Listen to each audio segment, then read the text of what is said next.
नमस्कार। देश की बात में हाजिर है। संत रविदास जयंती हर साल मनाई जाती है, लेकिन इस साल सभी राजनीतिक दलों ने इसे धूमधाम से मनाया जा रहा है। प्रधानमंत्री मोदी सुबह दिल्ली के करोल बाग में रविदास मंदिर पहुंचे।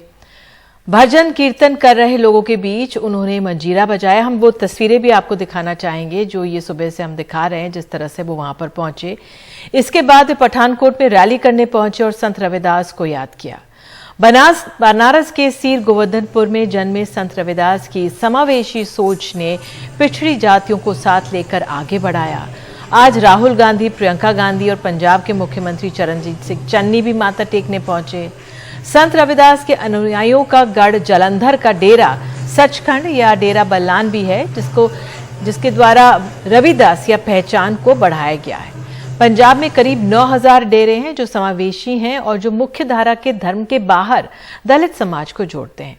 तो उत्तर प्रदेश में 21% दलित समाज के वोट बताए जाते हैं, तो पंजाब में 32%। पंजाब में तो 117 में से विधानसभा की जो 1/3 सीटें हैं, करीब 34 सीटें वो आरक्षित सीटें हैं। तो क्या इन्हीं वोटरों को लुभाने के लिए नेतागण व्यस्त हैं? अब तो बहरहाल हम सीधे पहले आपको बताते हैं, चलते हैं। हमारे साथ एक बेहद खास मेहमान चंद्रशेखर मौजूद हैं। बहुत बहुत धन्यवाद चंद्रशेखर आजाद, आपने हमें समय दिया अपना, और आजाद समाज पार्टी से आप हैं। और मैं सबसे पहले आपसे सवाल पूछना चाहूंगी, वैसे तो हर साल संत रविदास जी की जयंती आती है, उसको मनाया जाता है, क्योंकि वो बिना किसी भेदभाव के सभी मनुष्यों को समान मानते थे। लेकिन इस बार राजनीतिक दल बहुत धूमधाम से मना रहे हैं, कैसे आप उसे देख रहे हैं? इस बार चुनाव जयंती तो हर बार आती है, और संत श्रोमणी सदगुरु रविदास जी महाराज उन्होंने जो विचार दिए हैं उस पे तो ये पार्टियां नहीं चलती है। ये अपनी आइडियोलॉजी, अपने नियम सिद्धांतों पर चलती है। लेकिन इस बार क्योंकि चुनाव है तो सबको अवसर है, और अच्छा है कि अगर जितना जल्दी उनका जो विचार था, उनका जो चिंतन था, उसको राजनीतिक दल एक्सेप्ट कर लें और सब लोग उसी तरीके से सोचे तो बहुत अच्छा होगा। तो आज उनकी जयंती है। आपके चैनल के माध्यम से पहले तो सभी देशवासियों को लख लख बधाई है। और दूसरा, नेताओं के लिए चुनाव भी है और अवसर भी है। लेकिन मैं समझता हूं कि अगर जितनी शिद्दत से जयंती के प्रोग्राम में नेता जा रहे हैं, अगर दलितों के लिए काम किया गया होता या शोषितों के लिए काम किया गया तो शायद आज हालात जो है उनकी भी कुछ अच्छी हो जाती। आज भी 54% दलितों पे एक गज जमीन नहीं है। इसका कारण यही है कि सरकार सिर्फ उनको वोटर समझती है और चुनाव के समय उनको खुश करने के इस तरह के प्रोग्राम में शामिल हो जाती है। बाकी 5 साल उनको क्या परेशानियां होती है, इस पे शायद कभी चिंतन नहीं होता है।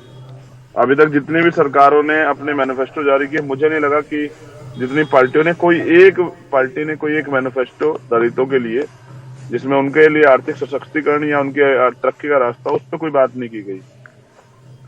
तो इसमें प्रधानमंत्री जी भी हो या यूपी गवर्नमेंट है, कांग्रेस की गवर्नमेंट है, सब लोग प्रयास कर रहे हैं किस तरह दलितों को लुभा लिया जाए। लेकिन दलित समाज के लोग वहां दूसरी तरफ वो भी अपने पैरों पर खड़े होने के लिए का प्रयास कर रहे हैं। और अब मुझे लगता है कि दलित बेवकूफ नहीं रहा है कि वो इन बातों से, उनकी बातों में आने वाला है। आप ये कह रहे हैं उनको लुभाने की कोशिश। चंद्रशेखर जी, थोड़ा सा अगर आगे आ जाए तो आपके चेहरे पर थोड़ी लाइट आ जाएगी और दर्शक आपको ठीक से देख पाएंगे। अभी बिल्कुल अंधेरे में आपका चेहरा है और वो आपको इतना नहीं देख पा रहे, क्योंकि शाम भी ढल रही है, शाम के 6 बज चुके हैं। मैं आपसे मैं गाजीपुर हूँ, मैं भी बनारस गया था, मैं हर साल जाता हूँ माथा टेकने के लिए। तो मैं अब गाजीपुर जा रहा हूँ। यहीं पे पंकज नाम के एक हमारे कार्यकर्ता की हत्या हुई है। एफआईआर नहीं लिखी गई। जब हमारे लोगों ने धरना प्रदर्शन किया, हजारों लोग थाने पहुंचे, तब जाके एफआईआर लिखी गई, वरना उसको दुर्घटना बता के, एक्सीडेंट बता के रफा दफा कर रहे थे। ये दलितों की स्थिति है उत्तर प्रदेश में। इसलिए मैं आपसे कह रहा हूं कि आज तो क्योंकि जयंती है, सब लोग जाके माथा टेक रहे हैं। लेकिन सदगुरु रविदास जी महाराज ने कहा है कि ऐसा चाहूं राज में जो मिले सबनुअन, छोटे बड़े सब सम बसे रविदास रहे परसन। यानी कि ऐसा राज होना चाहिए। अब उस पे तो उत्तर प्रदेश के मुख्यमंत्री जो आज माथा टेक के आए, वो 80-20 की बात करते हैं। संत श्रोमणी सदगुरु रविदास जी महाराज तो गैर बराबरी की बात नहीं करते हैं, वो तो भाईचारे की बात करते हैं। वो तो जाति के विरोध में बात करते हैं। वो कहते हैं जाति इंसानों में होनी नहीं चाहिए। वो कहते हैं कि पराधीनता पाप है, जान ले रे मीत। वो कहते हैं कि गुलामी जो है वो पाप है, अपराध है। तो आप समझिए, उस पे तो नहीं बोलती है। किस तरह से दलितों का सशक्तिकरण होगा, उनकी तरक्की के रास्ते खुलेंगे, उनको समानता का अधिकार मिलेगा। घोड़ी पे चढ़ने पे, मूछें रखने पे, गैर अपर कास्ट की या किसी अन्य जाति में शादी करने पे आज भी हत्या होती है। जी। गोरखपुर उदाहरण है अनीस कनौजिया। तो ये लुभाने अ, की जो प्रक्रिया दलित भी इससे जो है तो खबरदार हो चुका है अब। चलिए, आप क्या श्रेय देंगे मायावती को, क्योंकि वो शायद इस प्रतीकात्मक राजनीति में विश्वास नहीं रखती। जाती होंगी पहले, लेकिन आज तो हमने नहीं देखा कि वो गई हो, उन्होंने माथा टेका हो या दिखाया हो। आप कैसे देखते हैं उनके इस कदम को? देखिए, मैं समझता हूं कि वो तो चुनाव नहीं है तो भी नहीं जाती है। जिस तरह से देखिए, एक अपना जो अपना समाज, उसके अंदर एक ये भावना पैदा होती है कि जिसको वो नेता मानते हैं, जिसके साथ रहते हैं, जिस पर भरोसा करते हैं, वो एक दिन तो उनके बीच में आता है कभी ना कभी। वो कभी ना कभी एक दिन उनके साथ खड़ा होके उनका अपना होने का विश्वास दिलाता है। तो वो तो चुनाव के बाद, ये तो चुनाव के अवसर पे है, लेकिन चुनाव से अलग भी वो नहीं आती है। उनका अपने तरह का काम है। लेकिन मैं समझता हूं कि हमें उनको, उनकी तस्वीरों को माल्यार्पण करने से ज्यादा, उनको नमन करने से ज्यादा उनके विचारों पर चलने की जरूरत है। अगर यूएनओ के चार्टर में भी बेगमपुरा राज की बात की गई, ये बेगमपुरा राज की जो कल्पना है, परिकल्पना, ये सतगुरु रविदास जी महाराज की है। बिल्कुल, और आप बेगम समझिए कि मतलब बिना गम के वो जगह हो। बिल्कुल, उनकी यही कल्पना थी कि हाँ, बिना गम के जगह हो, इसलिए बेगमपुरा। मैं आपसे चंद्रशेखर जानना चाहूंगी, वाराणसी के लिए जो जो ये जन्म स्थान मंदिर है, 1980 में दर्शन के लिए हावड़ा मेल में कुछ कोच होती थी, लेकिन अब तो बेगमपुरा एक्सप्रेस बन गई है। तीर्थ के लिए एक बड़ा कदम है। जब कहा जा रहा है, मैं पढ़ रही थी कि जो टेंट लगते हैं उसमें कश्मीर से, आंध्र से, महाराष्ट्र, बिहार से लोग आते हैं। तो जो ये रविदासिया जो ये अब ये समाज है, ये बढ़ चढ़कर इस जयंती में हिस्सा लेता है। जी जी, बिल्कुल लेता है। पूरी दुनिया से लोग आते हैं।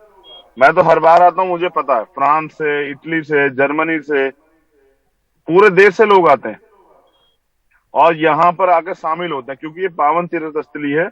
सब लोग आते हैं और नमन करते हैं और उनके विचारों पे आगे बढ़ने का संकल्प लेते हैं। जैसे हमने भी संकल्प लिया कि भाई बेगमपुरा राज, जिसकी बात आपने भी की, जिस राज में कोई गम ना हो, कोई भय ना हो, कोई लूटपाट, कोई महिला शोषण, कोई गैर बराबरी ना हो, ऐसे राज की परिकल्पना करते हैं सतगुरु रविदास जी। तो सब लोग आते हैं और बहुत विशाल का है, 10 लाख के लगभग लोग शामिल होते हैं हर बार। पूरी दुनिया से लोग आते हैं। उत्तर प्रदेश क्योंकि एक बड़ी आबादी है, तो पूरे देश के से जितने भी जो उनको मानने वाले लोग हैं, फॉलोवर्स, वो आते हैं, नेता आते हैं। लेकिन उनके दिखाए रास्ते पे नहीं चलते, कथनी करनी का फर्क होता है। अब आप ये समझिए कि कोविड प्रोटोकॉल में पिछली बार लाखों लोग आए थे, और फिर जो लोग नहीं आते वो लोग अपने गलियों में, अपने गांव में उनकी शोभा यात्रा निकालते हैं, उनको जी, जो है वहां सत्संग करते हैं, उनके विचारों पे चलने का काम करते हैं। बिल्कुल। तो चंद्रशेखर, आप क्योंकि पंजाब की जो राजनीति में कांशीराम के आने से जो शेड्यूल्ड कास्ट थी, उनको करीब जो 32% वोट माना जाता है, उनको प्रभावशाली बनाया और अंबेडकर जी को अपना एक तरह से आदर्श बना लिया। तो कितना श्रेय इस समाज के आगे बढ़ने पे आप कांशीराम को देते हैं? देखिए, 3 लोगों को श्रेय देना पड़ेगा इंपॉर्टेंट जो है। राष्ट्रपिता ज्योतिबा फुले, जिनको बाबा साहब अम्बेडकर ने गुरु माना, उनके साथ ही एक ही लाइन में छत्रपति साहू जी महाराज, जिन्होंने बाबा साहब अम्बेडकर को मदद की। फिर बाबा साहब अम्बेडकर खुद स्वतः, और उनके बाद मान्यवर साहब श्री कांशीराम। ये 3 से 4 जो कड़ी हैं, इनसे ही बना है पूरा स्ट्रक्चर। और आज अगर ताकत आई है तो इसके लिए देन है भारतीय संविधान की। भारतीय संविधान में जो शोषित वर्ग को तरक्की के अधिकार मिले, इसके कारण जो शिक्षा का अधिकार मिला, राजनीतिक व्यवस्था में जो आरक्षण की व्यवस्था, इसकी बदौलत जो है आर्थिक सशक्तिकरण आया। वरना कौन मंदिर में घुसने देता था? आज भी देखिए, कई जगह मंदिरों में बैन है। आज भी जो है तमाम तरह के जो है भेदभाव और तमाम तरह की परेशानियों का सामना करना पड़ता है, डिस्क्रिमिनेशन है। तो वो सब संविधान की बदौलत हुआ। तो मैं तो माननीय कांशीराम और डॉक्टर बाबा साहब अम्बेडकर का धन्यवाद अंधेरा करता हूं। बहुत है आपके आसपास। आखिर में सवाल ये कि आज जिस तरह से राजनीतिक दलों ने दर्शन किए हैं, कितना फायदा आप उनको होता हुआ देख रहे हैं इसका? देखिए, बहुत अच्छी बात आपने की कि मेरी तरफ अंधेरा, ऐसा अंधेरा लाखों करोड़ों दलितों की जिंदगी में, ऐसा ही अंधेरा लाखों करोड़ों दलितों की, शोषितों की, गरीबों की, महिलाओं की जिंदगी में है, जिन्होंने कभी शायद अपने सर पे छत भी नहीं देखी। तो मैं समझता हूं कि नेताओं को फायदा तो उनको तो हमेशा होता है, कभी इन शोषितों को भी फायदा हो जाए, इसलिए हम ये प्रयास कर रहे हैं कि अपने पैरों पे खड़े हो जाएं। ये वोट की वैल्यू को समझ के अपनी राजनीतिक शक्ति का निर्माण करें, दूसरे के पैरों में पड़ना बंद करें और ये संविधान के जरिए, वोट के जरिए अपनी ताकत बनाए। हम भी इसी का प्रयास कर रहे हैं। नेताओं को तो फायदा हमेशा हुआ है, तो वो जानते हैं क्योंकि दलित आर्थिक रूप से कमजोर है तो इनकी वोटों को खरीदना आसान है, इनको बेवकूफ बनाना आसान है। राशन या इसके जरिए वो इनकी वोटों को छीनने का प्रयास करते हैं और मैं समझता हूं कि अब ये बंद होना चाहिए। हजारों साल से जो है व्यवस्था में पीड़ित दलित अब संविधान आने के बाद भी आज भी अपनी जिंदगी के अंतिम पायदान तक मजबूर है। तो मुझे लगता है कि कुछ परिवर्तन की जरूरत है, राजनीतिक दल नहीं करेंगे। इसलिए हम लोग मेहनत कर रहे हैं कि समाज अपने आप एकजुट होकर वो अपनी वोट की वैल्यू समझे और राजनीतिक ताकत बनाए। जी चंद्रशेखर, आप जुड़े, बहुत बहुत धन्यवाद। तो उत्तर प्रदेश से अगली खबर भी है देश की बात में। 5 राज्यों में चुनाव है, लिहाजा संत रविदास को जयंती पर जिस तरह से तमाम नेताओं का तांता लगा हुआ है, जमीन पर क्या असर है, हमारे तमाम सहयोगी वहां पर मौजूद थे। अजय सिंह की रिपोर्ट है, आइए आपको दिखाते हैं। पंजाब के मुख्यमंत्री वाराणसी के सीर गोवर्धन इलाके में सुबह 5 बजे संत रविदास जयंती पर श्रद्धालुओं से मिलते हैं। चन्नी पंजाब के पहले मुख्यमंत्री हैं जो संत रविदास की जन्मस्थली पहुंचे हैं। पंजाब में चुनाव है और रैदासियों की बड़ी तादाद वहां रहती है। पंजाब चुनाव के बीच वहां पहुंचने का मकसद साफ है। पूरे संसार में, पूरी दुनिया में लोग बस रहे लोगों को आज के गुरु रविदास जन्मदिन की बहुत बहुत बधाई देता हूं और मुझे खुशी है कि मैं गुरु रविदास जन्म स्थान पे आज पहुंचकर उनको अपना अकीदा पेश कर रहा हूं। यहाँ पहुँचने वाले पंजाब के मुख्यमंत्री अकेले नहीं थे। प्रियंका और राहुल गांधी ने मत्था टेका, लंगर छका और मंच पर संतों से आशीर्वाद लिया, तो आम आदमी पार्टी के संजय सिंह ने भी हाजिरी दी और आशीर्वाद लिया। संत रविदास जी के अनमोल विचार हैं। कोई भी व्यक्ति छोटा या बड़ा अपने कर्म से होता है, ऊंच या नीच अपने कर्म से होता है, जाति से नहीं होता। इस विचार को आज भी अपने जीवन में उतारने की आवश्यकता है, जिसको आम आदमी पार्टी उतारने का प्रयास कर रही है लगातार। दिल्ली के मुख्यमंत्री अरविंद केजरीवाल जी लगातार जनता के लिए काम कर रहे हैं। मैं हर साल आती हूँ। इस साल और भी अच्छा लगा क्योंकि भैया है मेरे साथ, श्रद्धा के लिए आए हैं हम और सबको बहुत बहुत शुभकामनाएं आज के दिन के लिए। उत्तर प्रदेश के मुख्यमंत्री योगी आदित्यनाथ भी पीछे नहीं रहे। वह भी बाकी नेताओं की तरह संत रविदास के दरबार में पहुंचकर मत्था टेका, लंगर छका, लेकिन बाकी नेताओं से आगे जाकर उन्होंने अपने किए गए काम को गिनाया, जिससे उनके यहाँ आने का मकसद साफ नजर आया। सीर गोवर्धन में पर्यटन विकास की जो अनेक योजनाएं Bharatiya Janata party double engine की सरकार के द्वारा संचालित की जा रही हैं, इसमें लंगर हॉल का निर्माण का कार्य पूरा हो गया है। सदगुरु की एक कांस्य प्रतिमा की स्थापना भी हो चुकी है। पार्क निर्माण की कार्रवाई प्रगति में है और यहाँ के विकास के लिए Bharatiya Janata party double engine की सरकार पूरी प्रतिबद्धता के साथ कार्य कर रही है, आगे भी कार्य करेगी। यह आश्वस्त करने के लिए मैं यहाँ पर आया हूँ। इतने नेता इस बार किस लिए आए हैं, इसका भेद श्रद्धालुओं से भी छुपा नहीं रहा। उनका राजनीतिक स्टंट होता है ये, उनको गुरु घर से कोई मतलब नहीं होता। गुरु से क्या लेना है, गुरु घर तो पहले भी है यहाँ पे, पहले क्यों नहीं आते वो? अब इलेक्शन के दौरान क्यों आते हैं? क्योंकि यहाँ पे दलितों का वो मसीहा है, श्री गुरु रविदास जी महाराज जी, काशी जी में उनका जन्म हुआ है, इसलिए राजनीतिक स्टंट के कारण आते हैं। अगर इनको गुरु से प्यार होता तो 5 साल का इलेक्शन बीच में क्यों नहीं आते गुरु घर पे? पंजाब में रैदासियों की संख्या काफी है और उत्तर प्रदेश में भी संत रविदास को मानने वाले कई सीटों पर निर्णायक भूमिका अदा करते हैं। लिहाजा हर पार्टी इनको लुभाकर अपने वोट पक्के करना चाहती है। चुनाव के वक्त संत रविदास के मंदिर में मत्था टेकने पहुंचे नेता कहते हैं कि वो एक समतामूलक समाज के निर्माण के लिए आ रहे हैं, लेकिन उनके भक्त कहते हैं कि वो सिर्फ अपनी राजनीति और वोट बैंक के लिए आ रहे हैं। आज से तकरीबन 600 साल पहले संत रविदास ने यही कहा था कि जात पात के रोग में उलझे रहे सब लोग, मानुषता के स्वाद में रविदास जात का रोग। ये रोग आज 600 साल बाद भी और ज्यादा गहरे नजर आ रहा है।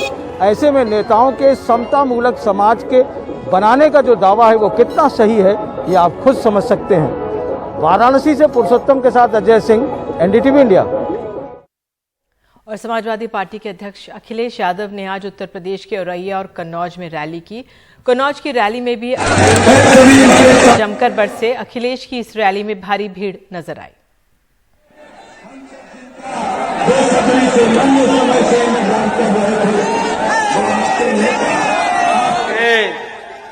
जिन्होंने किसानों की हत्या की है, किसानों की जान ली, जीप चढ़ा दी, ये बुलडोजर चलाने वाले, बताओ बुलडोजर वहां क्यों नहीं चला रहे लखीमपुर में, जहां पर मंत्री पुत्र ने 4 किसानों की हत्या की।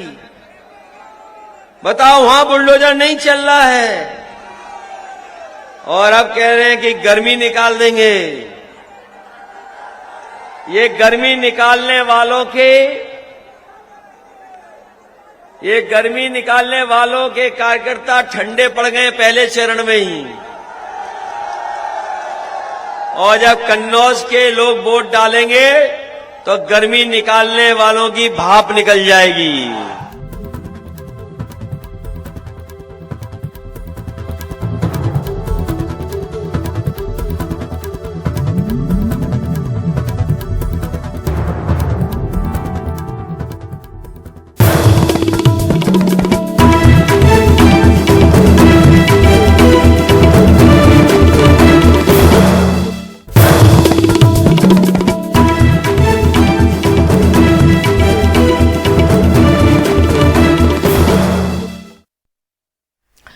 कर्नाटक में आज से प्री यूनिवर्सिटी के कॉलेजों को खोल दिया गया है। पिछले हफ्ते इंटरमीडिएट स्तर के प्री यूनिवर्सिटी के कॉलेजेस को हिजाब विवाद के बाद बंद किया गया था। इस बीच तुमकुर जिले में आज सुबह 6 बजे से धारा 144 लगा दी गई है। इससे पहले उडुपी जिले से प्रशासन ने धारा 144 लगाई थी, जो 14 फरवरी से 19 फरवरी तक लागू है। आइए सीधे चलते अपने सहयोगी निहाल किदवई के पास। निहाल, तो फिर आज क्या स्थिति रही, क्या कुछ हल निकल पाया?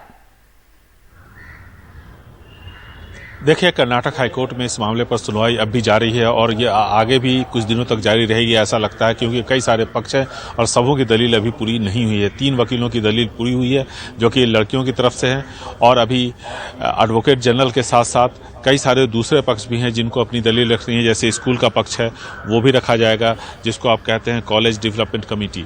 तो कुल मिलाकर के इसमें थोड़ा वक्त लग सकता है। ये पूरा जो मामला है कानूनी दांवपेच में उलझा हुआ है, इसलिए इसमें थोड़ा वक्त लगेगा। 3 जजेस की बेंच इसको सुन रही है कर्नाटक हाईकोर्ट की। आज स्कूल कॉलेजेस पूरी तरह से खोल दिए गए। हालांकि कई जगहों पर, तकरीबन आधे दर्जन जगहों पर विरोध देखने को मिला। कई सारी छात्राएं चाहती थी कि वो हिजाब पहन करके स्कूल जाएं, लेकिन जब उनको रोका गया तो उनमें से कई वापस आ गए, कई ने हिजाब बाहर रखा और फिर वो अपने कक्षा में गई। तो लेकिन इस बीच में आज एक बड़ी प्रेस कॉन्फ्रेंस यहाँ पर हुई बेंगलुरु में, जिसमें कई सारे मुस्लिम धर्मगुरुओं ने हिस्सा लिया। इनका ये आरोप है कि कर्नाटक हाईकोर्ट का जो फैसला है वो जिस तरह से लागू किया जाना चाहिए उस तरह से सरकार लागू नहीं कर रही है। फैसले पर सवाल नहीं उठ रहा है, उसके लागू करने के तौर तरीकों पर सवाल उठाया जा रहा है। उनका ये कि इन धर्मगुरुओं का ये आरोप है कि लड़कियों के पीछे के साथ जिस तरह से मीडिया ट्रायल हो रहा है, छोटी बच्चियां होती हैं वो डर जाती हैं। जहां पर लड़कियां स्कूल में जाने के बाद कपड़े बदल रही होती हैं वहां कैमरा जाता है, ये भी ठीक नहीं। इस पर भी उन्होंने आपत्ति जताई है और साथ ही साथ ये भी कहा है कि जो ड्रेस कोड है वो शिक्षकों पर लागू नहीं होता, लेकिन शिक्षकों को भी रोक करके स्कूल के बाहर उनके कपड़े, उनसे कहा जाता है कि वो हिजाब उतारे या फिर बुर्का। तो इस तरह की बातें यहाँ पर कही गई, ये सारे आरोप लगाए गए। इन लोगों ने सरकार से दरखास्त की है कि हाईकोर्ट का जो आदेश है उसको सही ढंग से लागू किया जाए और इस तरह की जो अफरा तफरी मची है इस पर फौरन रोक लगाई जाए। इन लोगों का ये भी कहना है कि अगर ज़रूरत पड़ी तो ये अदालत का दरवाज़ा भी खटखटाएंगे। बिल्कुल, बहुत बहुत धन्यवाद। तो छात्रों के साथ अब समाज सेवी भी साथ आ गए हैं इन बच्चों के। एक छोटा सा ब्रेक ले रहे हैं, तुरंत लौटेंगे, बने रहिए हमारे साथ।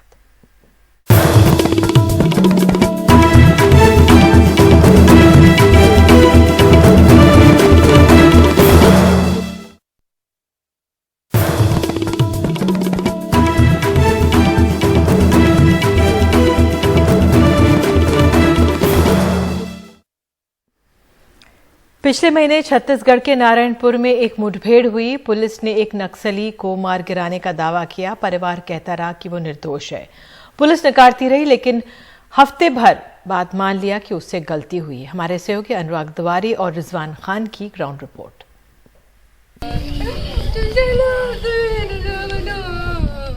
एक भरमार बंदूक, टॉर्च, चप्पल, प्रेशर कुकर, तार, पिट्ठू बैग और एक शव। 23 जनवरी की रात नारायणपुर में डीआरजी और बीएसएफ के जवान सर्चिंग पर निकले। दावा था कि रात करीब 1:30 बजे भरंडा थाने के करीब 6 किलोमीटर दूर स्थित बीएसएफ कैंप के पास नक्सलियों से मुठभेड़ हुई। पहले से घात लगाकर बैठे नक्सलियों ने फायरिंग कर दी। जवानों ने भी जवाबी कार्रवाई की। करीब 15 मिनट चली मुठभेड़ में एक नक्सली मारा गया। पुलिस की टीम 2 डीआरजी की टीम निकली थी। रात के करीब 1:30 बजे के आसपास में कुछ हथियारधारी लोग उनको दिखे। पुलिस ने उसको चैलेंज भी किया। उसके जवाब में जो वहाँ पे जो लोग थे वहाँ पर, उन लोगों ने, नक्सली जो थे, उन लोगों ने वहाँ पे फायरिंग शुरू कर दी। पुलिस के ऊपर लगातार ताबड़तोड़ फायरिंग है, तो पुलिस ने भी उसका फायरिंग से ही जवाब दिया और एक मतलब कहा जा सकता है कि एक क्रॉस फायरिंग हुई। वहाँ पे एक डेड बॉडी मिली, जिसकी बाद में शिनाख्त मानूनुरेटी के रूप में की गई। परिवार कहता रहा मृतक मानूराम पुलिस में भर्ती होना चाहता था। बस्तर फाइटर्स फोर्स में भर्ती होने के लिए उसने फॉर्म भी भरा था, जिसकी पावती परिजन दिखाते हैं। वो रोज पुलिस भर्ती की तैयारी भी करता। मृतक का बड़ा भाई रेनूराम नुरेटी भी डीआरजी में जवान है, लेकिन तब किसी ने यकीन नहीं किया। 4 लोग रात जंगल घूमने गया था चिड़िया उड़िया मारने के लिए।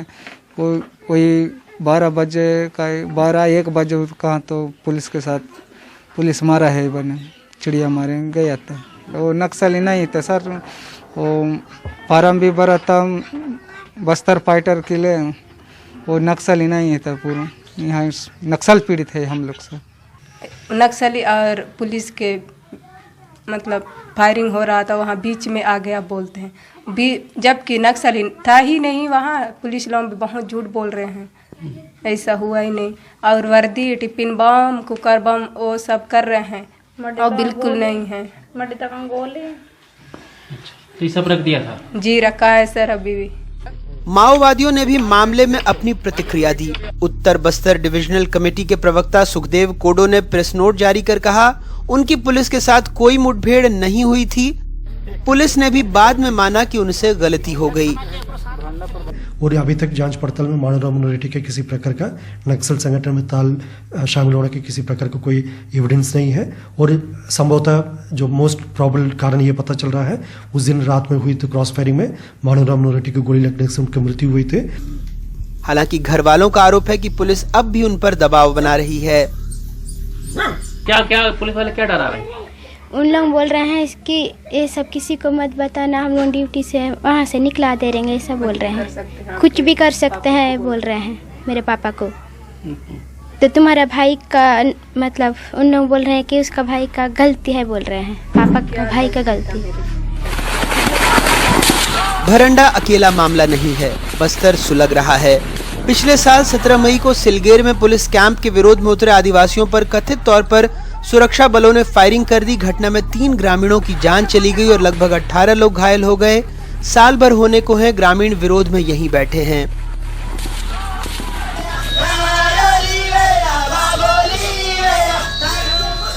सिलगेर के बाद बुर्जी बेचापाल के रास्ते आंदोलन अबूझमाड़ पहुंचा।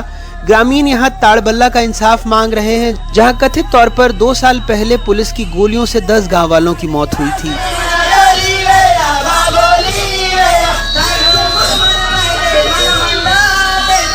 ताड़बल्ला में जो क्रूरता के साथ बलात्कार करके उसकी हत्या किया गया और बोला गया ये नक्सलवाद है। हालांकि नक्सलवाद नहीं है, वो गांव के ग्रामीण बच्चे थे। घर से थोड़े चावल दाल लेके आके इस मैदानों में बैठे हैं, बैठ के बताने की कोशिश कर रहे हैं। आपके माध्यम से सरकार तक का पहुंचाने की कोशिश कर रहे हैं, भारत सरकार को बताने की कोशिश कर रहे हैं कि बस्तर में कैसे निर्भरता के साथ आदिवासी की हत्याएं हो रही है, जेल भेजा जा रहा है, बलात्कार हो रहा है, उनके पहाड़ों को जंगलों को कैसे काटा जा रहा है, कुचला जा रहा है। ये सारी बातों को बताने की कोशिश कर रहे हैं ताकि इससे बता के उसका कोई अगर सरकार सुन ले तो समाधान निकालना चाहिए, लेकिन सरकार नहीं निकाल रही है।